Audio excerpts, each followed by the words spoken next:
वज़ीर-ए-आज़म शहबाज शरीफ से world bank group के वफ़द की मुलाकात, पाकिस्तान में जारी और मुमकिन इक़दामात पर तबादला ख़याल। वज़ीर-ए-आज़म ने $40 अरब के कंट्री पार्टनरशिप फ्रेमवर्क को सराहा। पाकिस्तान को $20 अरब का आसान शराइत पर कर्ज मिलेगा। निजी शोबे में सरमायाकारी के लिए भी $20 अरब इकट्ठे किए जाएंगे।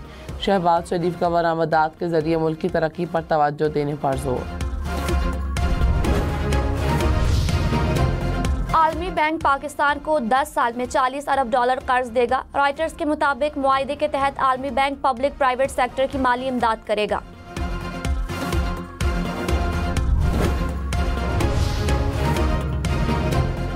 सरबराह JUI मौलाना फजल रहमान से महमूद खान अचकज़ई की मुलाकात, मुल्क की सियासी सूरत हाल और दीगर उमूर पर तबादला ख़याल।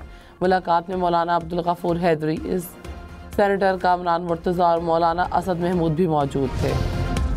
Army chief general Syed Asim Munir और वज़ीर आला मरियम नवाज का SIFC के ग्रीन पाकिस्तान इनिशिएटिव का दौरा। वज़ीर आला पंजाब ने smart agri farm, green agri malls और एग्री रिसर्च सहूलत सेंटर का इफ्तिताह किया। शुरका को जदीद ज़रई मशीनरी का मुआयना कराया गया। आर्मी चीफ और वज़ीर आला पंजाब का GPI की कारकर्दगी पर इत्मीनान का इजहार।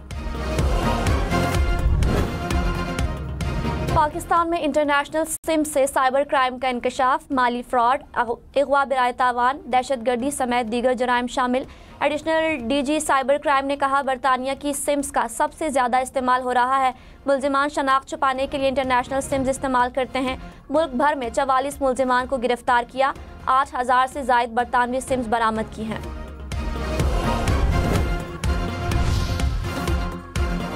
पाकिस्तान का भारत को मिलिट्री टेक्नोलॉजी की फरहमी के मंसूबे पर इजहार तशवीश। तर्जुमान दफ्तर खारजा ने कहा, भारत अमरीका का मुश्तरका बयान बेबुनियाद और इक़दार के खिलाफ है।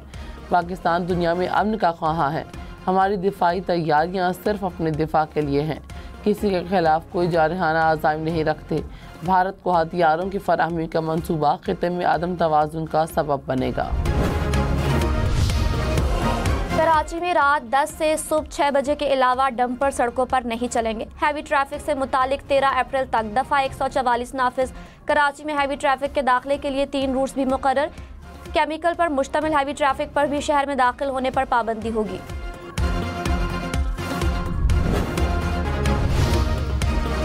सुप्रीम कोर्ट में तैनात 6 मुस्तकिल और एक कायम मकाम जज ने हल्फ उठा लिया। चीफ जस्टिस याह्या आफरीदी ने 7 जजेस से ओहदे का हल्फ लिया। जस्टिस आमिर फारूक, जस्टिस इश्तियाक इब्राहिम और जस्टिस शकील अहमद ने हल्फ उठाया। जस्टिस मोहम्मद शफी सिद्दीकी, जस्टिस सलाहुद्दीन और जस्टिस मोहम्मद हाशिम काकर शामिल। जस्टिस मियाकुल हसन औरंगजेब ने बतौर कायम मकाम जज हल्फ उठाया।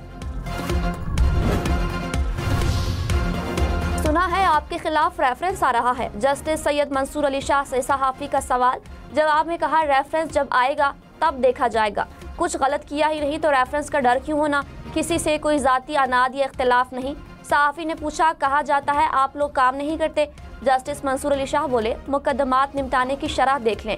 किसके कितने फैसले कानून की किताबों में शाया हुए, तमाम रिकॉर्ड सुप्रीम कोर्ट की वेबसाइट पर मौजूद है।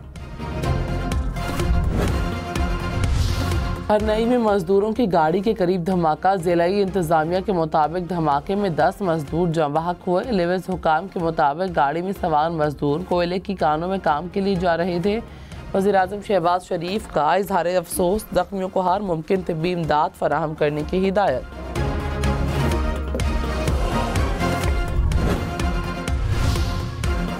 लाहौर हाई कोर्ट में जजेस की तैनाती के लिए जुडिशल कमीशन का इजलास 28 फरवरी को तलब।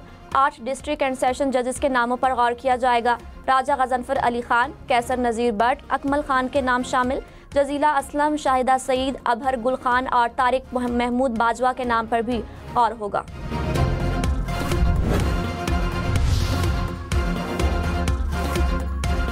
जस्टिस सरफराज डोगन ने कायम मकाम chief justice Islamabad high court का हल्फ उठा लिया। सदर मुमलिकत आसिफ जरदारी ने ओहदे का हल्फ लिया। सिंध हाई कोर्ट के कायम मकाम चीफ जस्टिस जुनैद गफ्फार ने भी हल्फ उठा लिया। Justice Ejaz Swati Balochistan high court के कायम मकाम चीफ जस्टिस बन गए। जस्टिस SM अतीक शाह ने कायम मकाम chief justice Peshawar high court का हल्फ उठा लिया। गवर्नर और वज़ीर आला खैबर पख्तूनख्वा से मुलाकात भी की। मोहतरम असद कैसर साहब अब हमारे साइड से सीनियर मौजूद हैं। आईटी के हवाले से हाँ, मेरा सवाल अपने ही दोस्तों से है, मुझे क्यों निकाला? मुझे क्यों निकाला, शेर अफजल मरवत का पीटीआई से सवाल। पीटीआई अरकान के ऐवान में आते ही शेर अफजल मरवत के मुझे क्यों निकाला के नारे, हुकूमती अरकान के मरवत को क्यों निकाला, जवाब दो के नारे।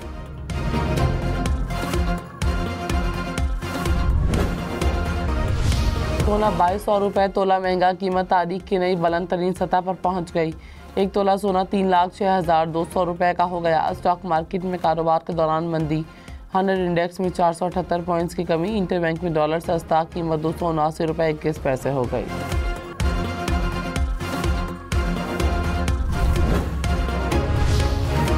चेयरमैन पीटीआई बैरिस्टर गौहर ने कहा, पीटीआई अरकान को बोलने नहीं दिया जाता। हमने कोशिश की कि सियासी मसाइल का सियासी हल निकले। सियासी हल के लिए सियासी जहनियत की ज़रूरत है। साहिबजादा हामिद रजा बोले, अपोजिशन लीडर को फ्लोर नहीं दिया गया। पार्लियामान में भी अपोजिशन की आवाज़ को दबाया गया।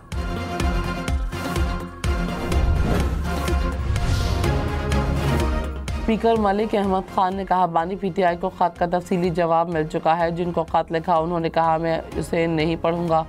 वसूल कुनंदा नहीं पढ़ेंगे तो वज़ीर-ए-आज़म भी नहीं पढ़ेंगे। हनीफ अब्बासी बोले, बानी पीटीआई को 9 मई की माफ़ी मांगना पड़ेगी। तहरीक इंसाफ नहीं चाहती कि बानी बाहर आए। वज़ीर आला खैबर पख्तूनख्वा के ऑडियो लीक केस में वारंट गिरफ्तारी बरकरार। इस्लामाबाद की मकामी अदालत में केस की समाअत। अली अमीन गंडापुर की जानिब से कोई भी अदालत में पेश न हुआ। केस की समाअत 25 फरवरी तक मुलतवी।